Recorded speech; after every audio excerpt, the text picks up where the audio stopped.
Welcome to Get Creative. I'm Shelly Hall and this is your creative news for the week of June 9th, 2008, brought to you by CreativePro.com.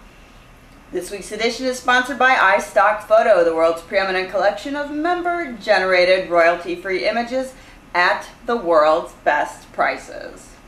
So here is this week's Master in a Minute.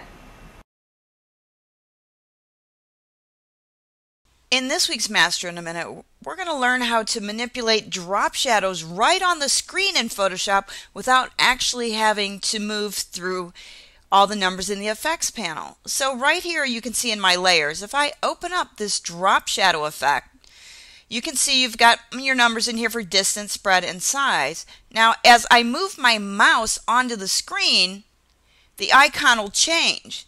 Now look what happens.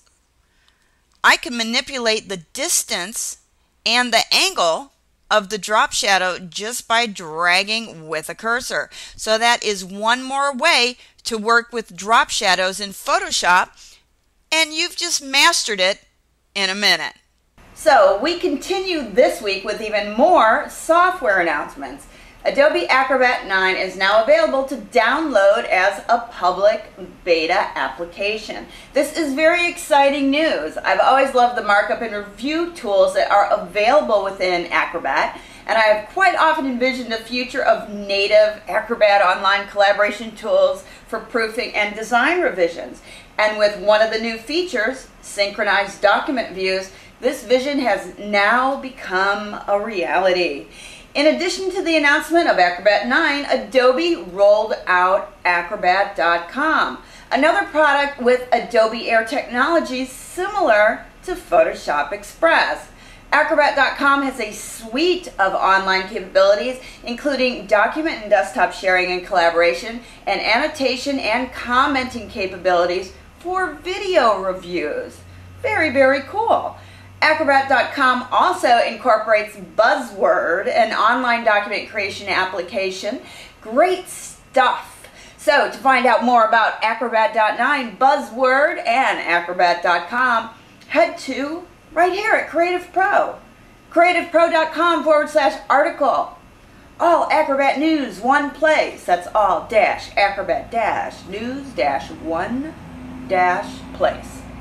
So speculation abounds about the announcements that will be happening at the Apple Worldwide Developers Conference, or WWDC, which is happening this week, right now, this very moment. There have been online sightings of the new iPhone, which appears to be a very high-gloss, rich black apparatus with chrome buttons. Also fitting well within the rumor mill are major changes to .Mac applications, which happen to include Mac Mail, which is my primary tool to send and receive information. Over the last week, I and many other Mac users have experienced extremely long periods of .Mac Mail outages, which has on more than one occasion sent me into what could only be compared to an extreme case of road rage. However, things have stabilized, and I, along with you, will be awaiting the news release from Cupertino starting right about now. So, for all the latest news from WWDC, head to www.apple.com. But not until you're done watching our creative newscast here. And last but not least, most creative pros have heard of Smashing Magazine by now. But if you haven't discovered this publication, you too can get smashed at www.smashingmagazine.com. With over 75,000 subscribers, they're definitely doing something right. So that's all the creative news I have for the week of June 9th, 2008. Be sure to check out all of our Get Creative videos at CreativePro.com. This is Shelly Hall with Get Creative. Take care.